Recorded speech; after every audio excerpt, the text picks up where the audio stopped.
I was reading through the program for this whole workshop, I thought I would spend a bit more time talking about the back end, about how we used the data and how we kind of found creative ways to create some variables out of it. Okay. So this work was done quite some time back, and so we used Wave 4, but I think it's nonetheless still very useful. So just to set a little context, we decided to look at who was considering what factors when they were purchasing vehicles, and this was part of my PhD in the University of Exeter, where we're looking at car use. Okay? And as we looked at it, and when we address this issue, we think of cars in future cities, maybe 20, 30 years from today, as something being quite different from what we know of our transport system currently. It could be, and this is quite speculative, all electric, and we have this rapidly underway in many cities. It could be also all autonomous, driverless, and connected. Okay? And it could be a form of power supply also.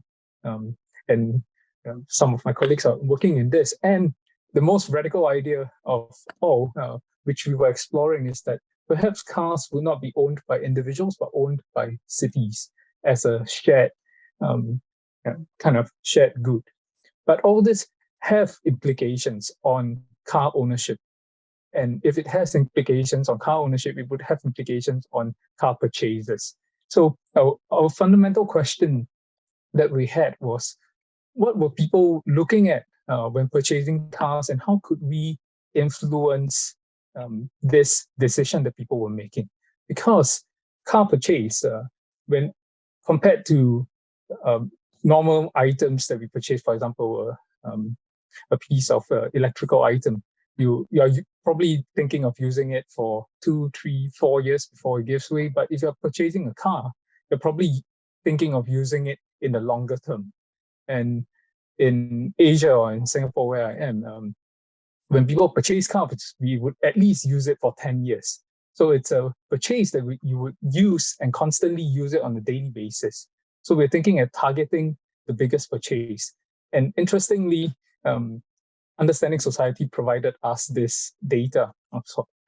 So we set out with this data set from Understanding Society to try to understand 4 key questions over here, which it's already published in the Journal of Cleaner Production. Okay? And so the first question was, what were the factors that people are considering during car purchases?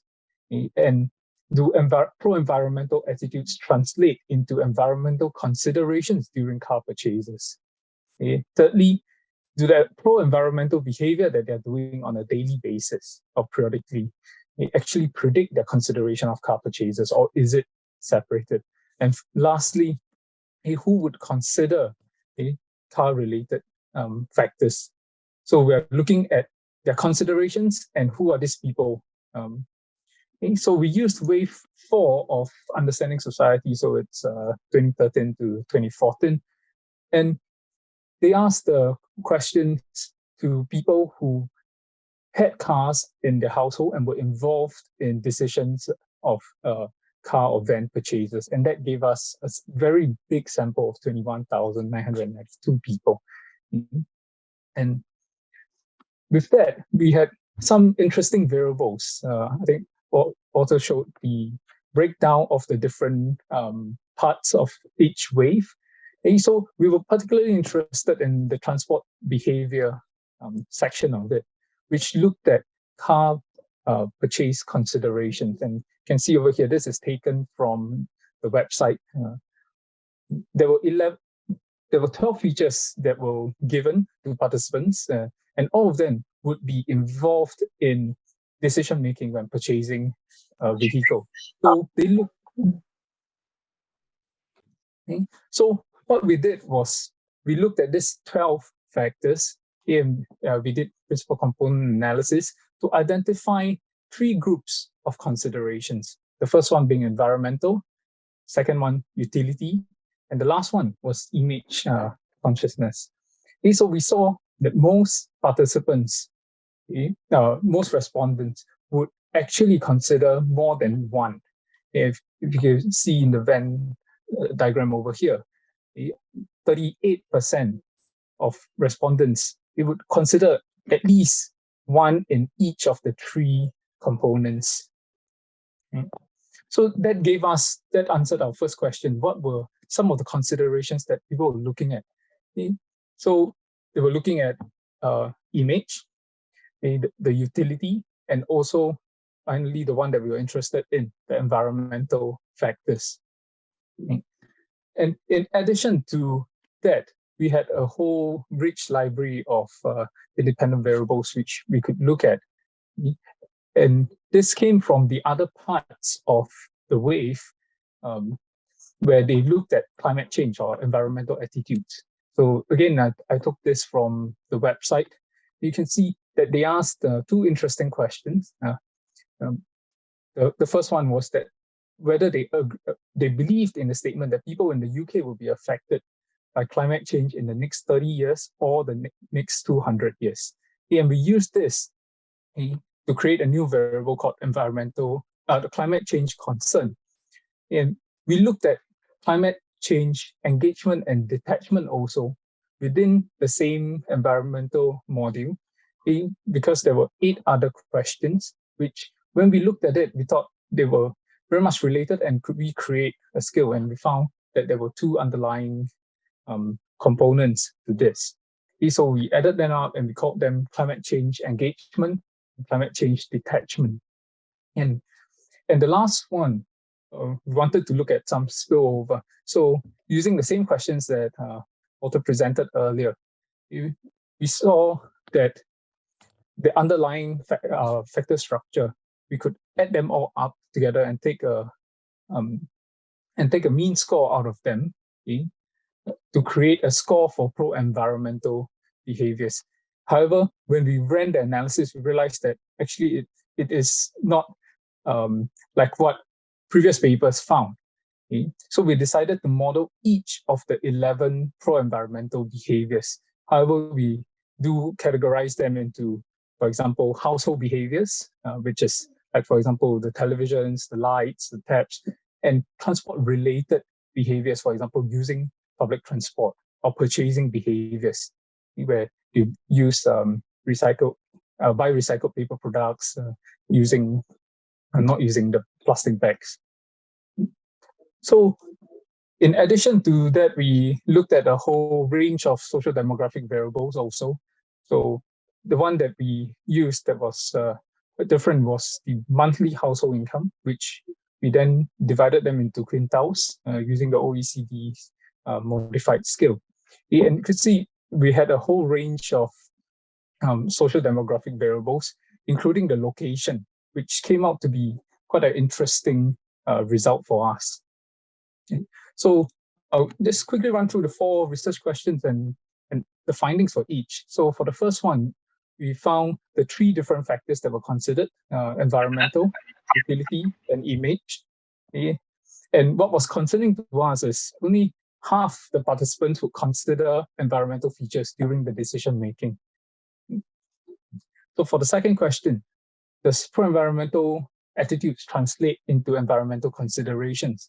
Yes, indeed, we found that greater concern and engagement and lower detachment, it was associated with greater environmental considerations.